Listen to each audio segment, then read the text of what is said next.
8 to 15% of global GDP is now being attributed to criminal activity, and there's now an epidemic in the financial and regulatory world. And this is according to Chief Executive Officer of the international blockchain-based network Shift, Bruce Silcoff.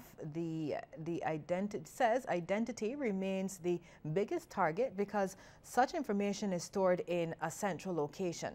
Mr. Silcoff says that's why blockchain technology is so crucial, as it decentralizes data. He says his company recently signed a memorandum of understanding with the government of Bermuda.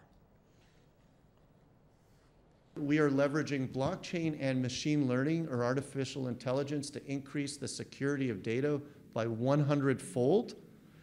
We are making identity and KYC data sharing a lot more efficient.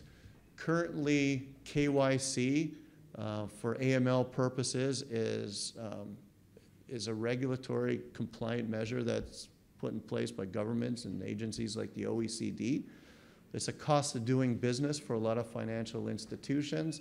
It's not something they want to do, it's something they have to do. The problem with the current system is, one, it's insecure, and two, it's inefficient.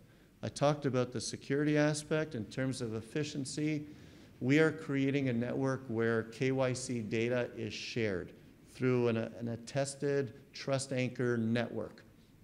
That is allowing the data to be readily available at a fraction of the price, which has been welcomed by the world.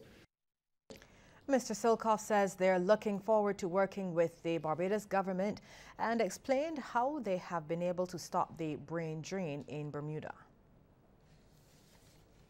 He's now giving them reason to stay in Bermuda, and that's what we're going to help them do. We're going to help them stimulate the economy by creating jobs and giving the population of Bermuda tools in which to not only conduct business in Bermuda, but on a global stage.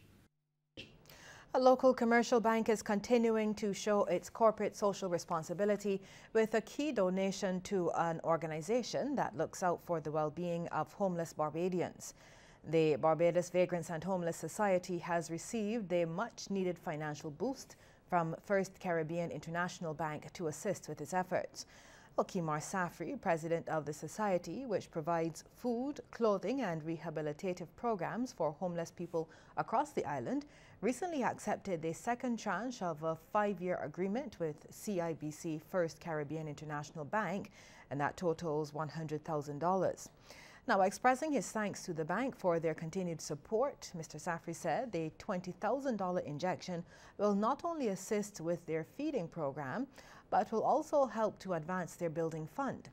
Mark St. Hill, Managing Director of Retail and Business Banking, made the presentation on behalf of the bank. He says they're extremely pleased to continue working with the society as it steps up the fight to represent the homeless. Well, let's take a look now at how stocks traded on selected exchanges across the region. First, take a look at Jamaica, where Sagicor Group Jamaica Limited was the volume leader with 1,023,740 units. They were followed by Wisynco Group Limited and JMMB Group Limited. Over in Trinidad, Massey Holdings Limited was the volume leader with 108,340 shares changing hands for a value of $5,130,008.36.